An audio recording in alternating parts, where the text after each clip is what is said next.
নমস্কার, আমি আরাত্রিকা হাজরা।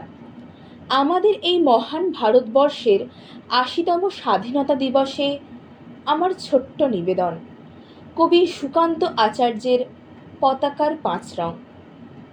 বলো তো দেখি, পতাকায় মোদের কয়টি রং আছে?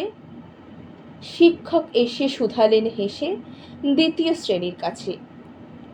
একসাথে মিলে সব ছেলে বলে চিৎকার করে জোরে, ৩টি বর্ণ রয়েছে রাঙানো জাতীয় পতাকা জুড়ে।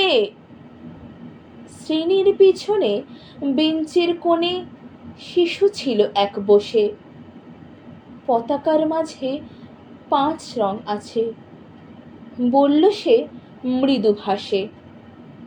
কথা তার শুনে বাকি শিশুগণে হেসে খায় লুটোপুটি।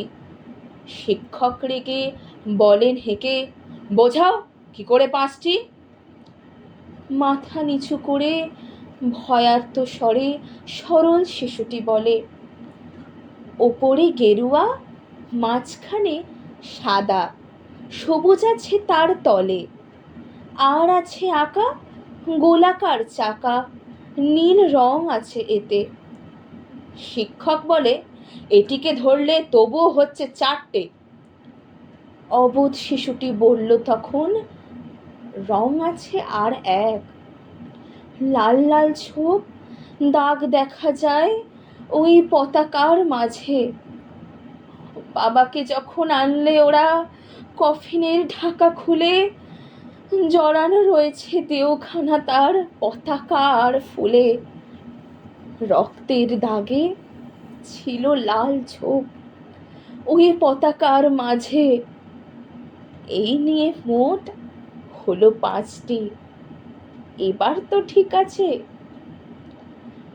সরল শিশুটির জবাবখানি কাঁপিয়ে দিল বুক।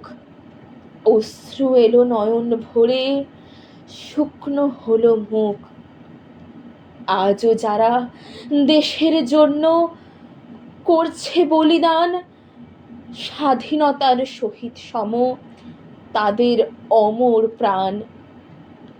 হয়েছি স্বাধীন, পেরিয়ে গেছে ৭৯টি বছর।